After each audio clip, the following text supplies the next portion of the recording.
The loneliness paradox, connected everywhere, together nowhere. I have started to notice something strange in my own life.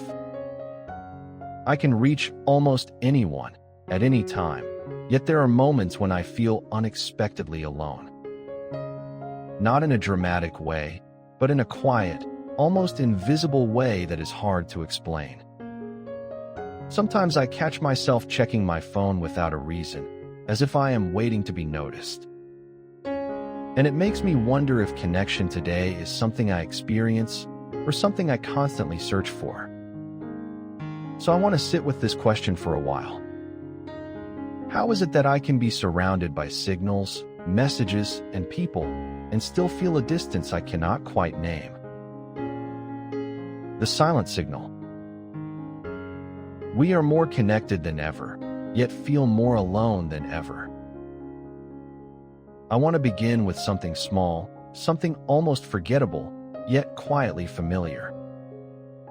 It is the sensation of a vibration in the pocket, a gentle pull toward the phone, a moment of certainty that someone, somewhere, is reaching out to me. And yet, when I look, there is nothing there.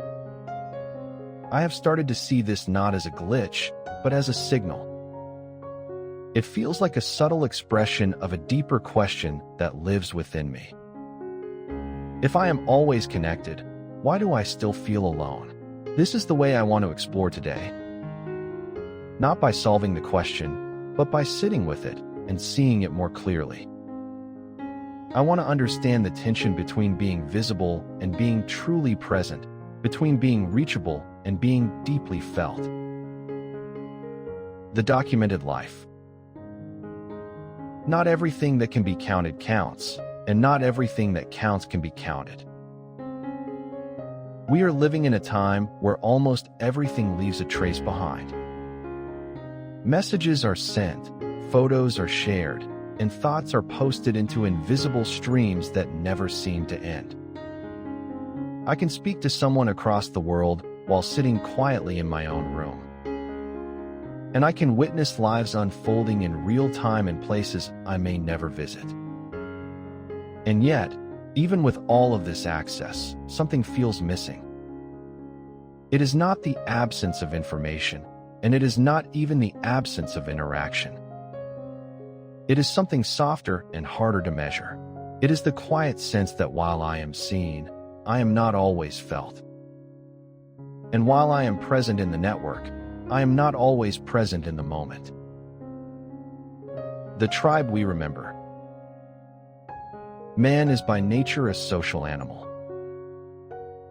For most of human history, being alone was not simply uncomfortable, it was dangerous.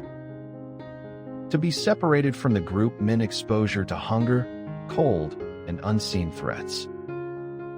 Survival depended on closeness, on shared awareness, on being part of something larger than oneself. Even now, that ancient system continues to live inside me. It does not understand digital networks or instant communication. It understands faces, voices, and the physical presence of others. When I feel lonely, my body is not making a philosophical observation. It is sending a survival message that I am too far from the tribe. The biological alarm. Loneliness is often described as a feeling, but it behaves more like a signal. It functions in a way similar to hunger or thirst. When I am lonely, my body becomes more alert, my sleep becomes lighter, and my thoughts become sharper, sometimes even restless. It is as if some part of me is preparing for danger, because in the world my biology was shaped in, being alone meant vulnerability. The strange part is that today I can be surrounded by digital interactions and still trigger that same ancient alarm. My environment has changed, but my inner system has not.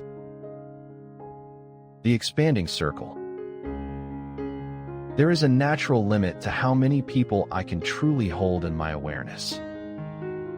There are a few individuals who feel close, a slightly larger circle of familiarity, and then a wider edge of recognition. Beyond that, everything begins to blur.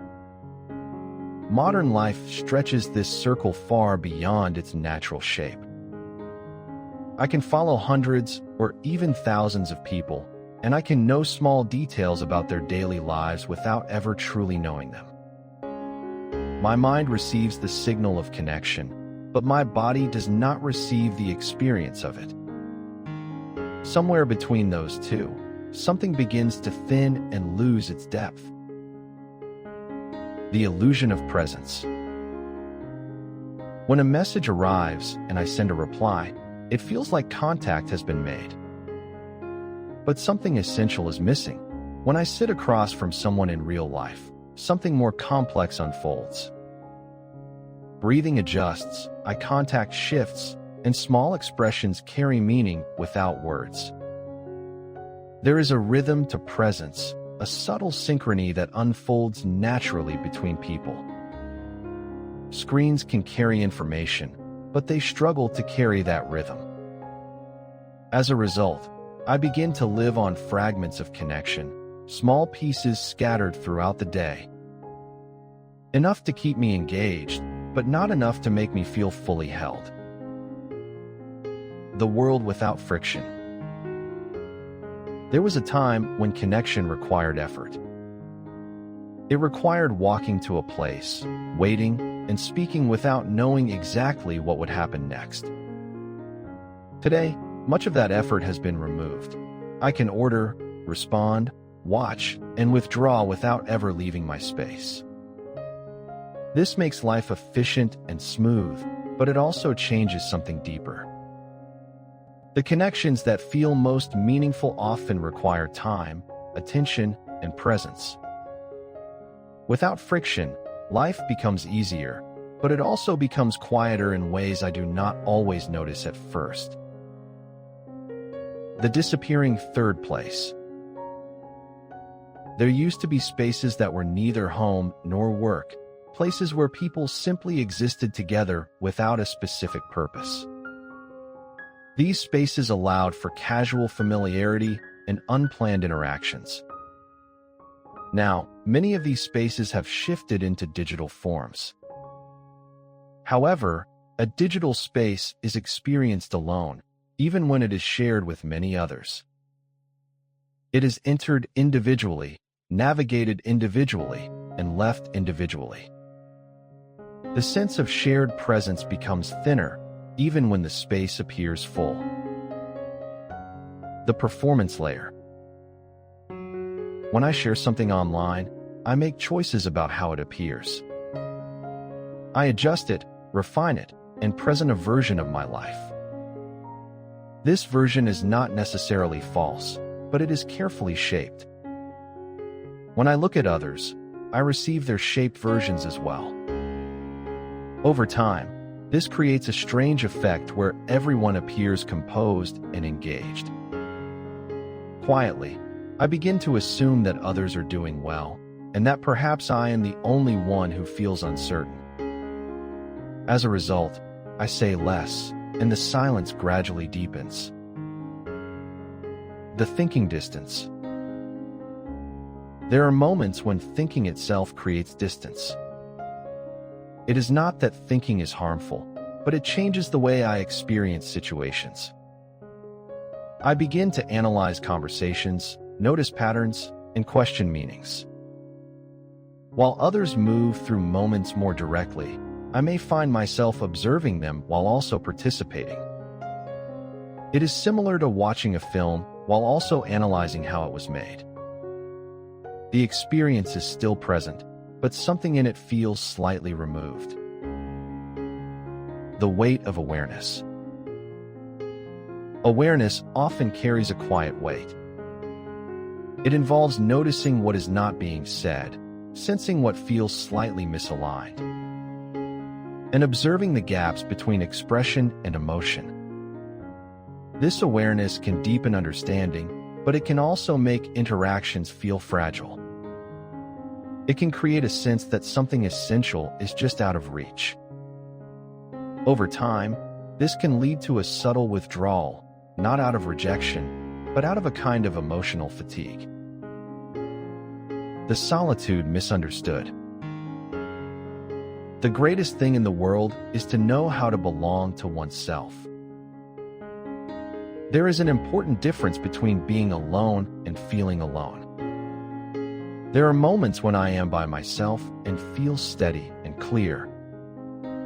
And there are moments when I am surrounded by others and still feel distant. Solitude, when it is chosen, can feel like space. Loneliness, when it is felt, can feel like absence. If I lose the ability to sit with myself, then no amount of company will fully close that gap. In that state, I am not truly connecting with others, but trying to escape from myself. The quiet search. Beneath all of this complexity, there is something simple and deeply human.